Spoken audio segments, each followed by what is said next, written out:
bazalwane. Nkosi yami ungasabheka mina. Ungasabheka mina. Uthi uJesu babone sadlule esithweni siphambana. Uthi ayisale senikhalela mina. Ngoba uma kunjene emthini manzi. Kulowo mina kuyoba njalo. Uthula.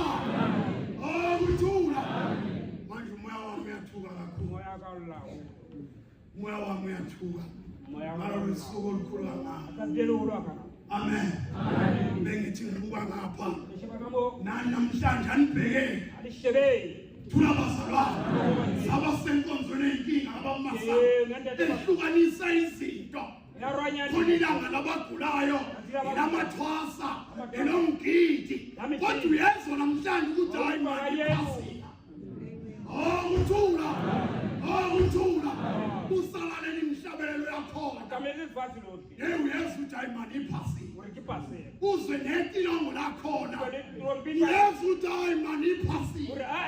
Oyeka leso siphambano. Yena wathwala icala. Sakhethelelwa. Thula bazalwane. Yena wahlupheka. Thina sasindiswa. Thula bazalwane.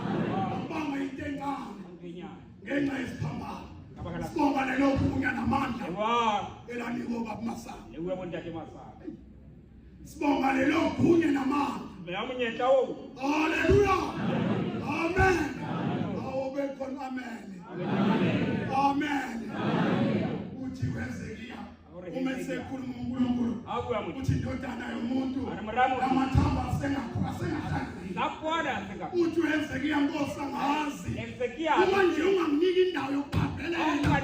Ubeke izilakho. Wena ngiyobe sengenza ngokusho.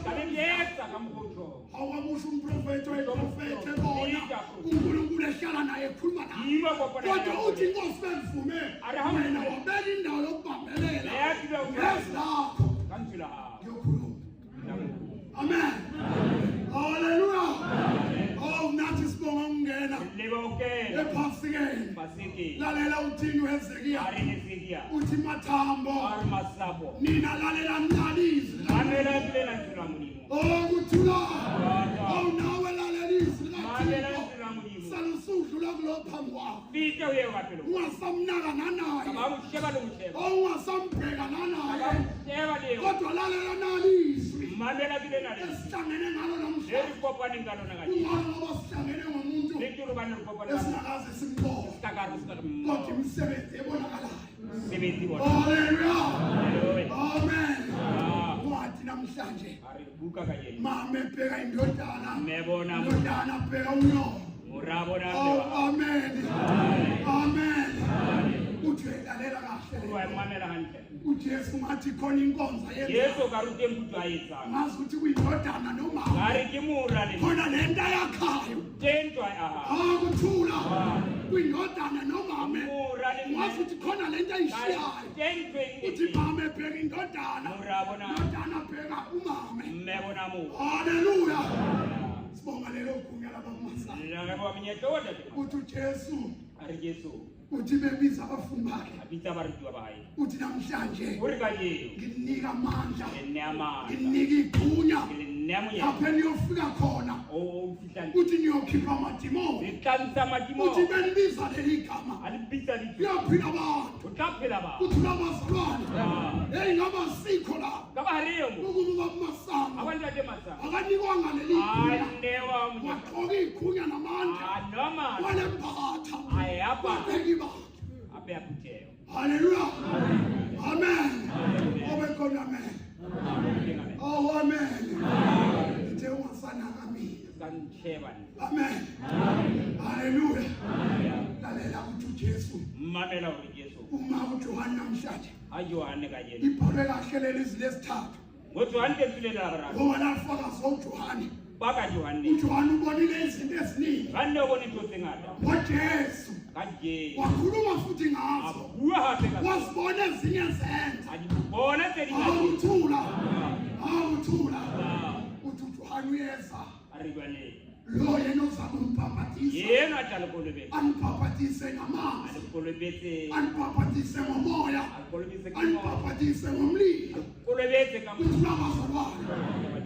belichaza yena uJohane ayihlalusa Johane athi ngisho umqhino wesicathulo arathi thuli angengafanele ukuthulu ke beka bakayifa uthula abazalwane enamandla kuwe enamandla kuye amen silandele umuntu onjalo opa ngamuntu wathi sibonga lelo kuya namandla namunye tawo uthi uJesu besakhuluma le ndaba Yesu akuyata wena eseyinsukwini zonqamleza ematsatsi ngaswapa ngoba ithi incwadi eribuka wayikhuleka kakhulu rapelaho wayithandaza kakhulu rapelaho wayezusiza njalo awufabile amahora ngamahora emthandazo bora ni bora kuthi abazalwane okusho ukuthi le ndlela esiphambayo yotsalela sifapano indlela yomthandazo iyakhaphela amen amen le ndlela esiphambayo yena sifapano indlela yomthandazo selakhaphela uma esathandaza asandirapela etshena abafundi bakhe yeta barubayi uthi omunye ofisa ukumlandela yemngalata makathabatha isiphambano sanke sifapano angazidele ayikele angilandele antate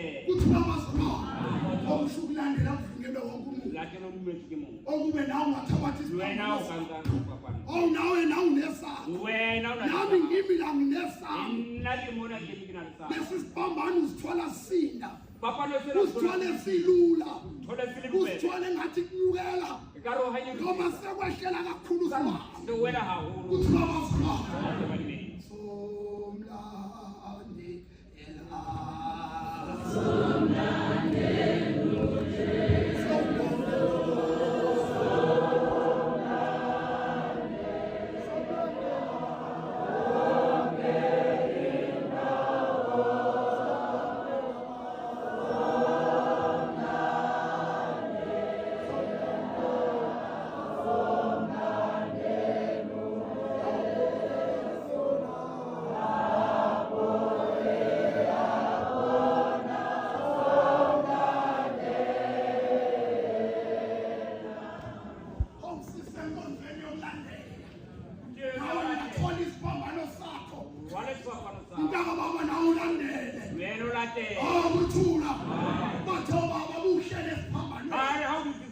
bathi kungabamba lesi siphambano uma ungahlala kuso akuthula Nkosi yami namhlanje Nkosi yami izwini labo baba ezwini lesithathu inkosi sesiphambanweni mama ebheka indodana indodana abheka umama iyangikhathaza le ndaba ngoba uma uJesu esahamba nabafundi bakhe wabashiya umzuzwana wayokhuleka kuthi mama ubenani uma ebashiya lithi iBhayibhili wayithandaza ungathi ulisiza umuntu kuthi labazalwane laze lazwakala izwi lakhe lithi baba uma wena kungeke uvume yazi wena uvumile ukube ulethe lesi sitha kuthi labazalwane kungeke yini usalisa ususa kuthi labazalwane akuthule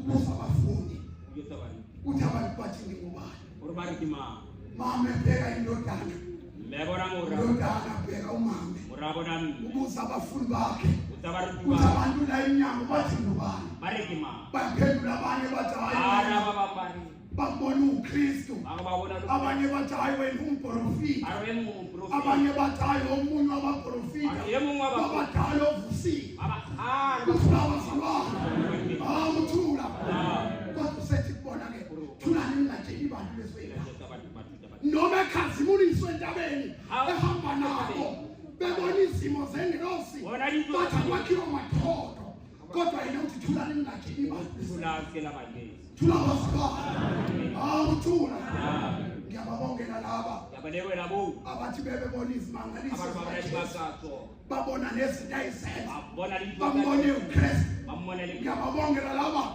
ababona leyo msebenzi bambone umprofiti ngiyababongela labo abambone omunye wabaprofiti ngoba khona indlela abambona ngayo awunathi besilapha sizozama indlela yombono tulabazalwane nathi uzabonakale kithi nezizwe zize sibone kithi awuthula ngoba nawe khona indlela ofuna umbone wena suwatshelwa lezi zindaba usazitshelwa namanje wasibona lezi ndaba usazibona namanje khona indlela ufuna kuhayima tulawazala mama bheka indodana indodana bheka umama tulawazala uma lelizwi lesithathu inkosi uJesu lenga emthini ikhuluma lelizwi lesithathu iyamqala kwenzeka kanjani uma uJesu eya eGolgotha elithi iBhayibheli kwami indawo yekhanda engakafika eGolgotha lithi iBhayibheli wawa kathathu nesiphambano awizwi lesithathu haleluya amen lithi iBhayibheli esasithwele hamba esendleleni endaweni yekhanda eGolgotha kodwa wawa kathathu asafike khona awesini lesithathu mama bheka indodana kanti naye le ndawo yesithathu naye wayimina ebethelwa nawo omunye ngapha omunye ngapha yena phakathi lendawo ewesithathu awuthula awungezwe lesithathu mama bheka indodana bheka umama awesini lesithathu khangela umoya wami tulabazalwana lithi iBhayibheli umoya wakhe wahlukana nenyanga ngehora lesithathu tulabazalwana awuthula bonga ungena ingathi isikhathi sakuba bengiphakamisa isandla nami bengisasho njalo bekuyindlela yokuzikhalela mina bekuyindlela yokuzicalela mina Thixo Nkosi ngamandla number 55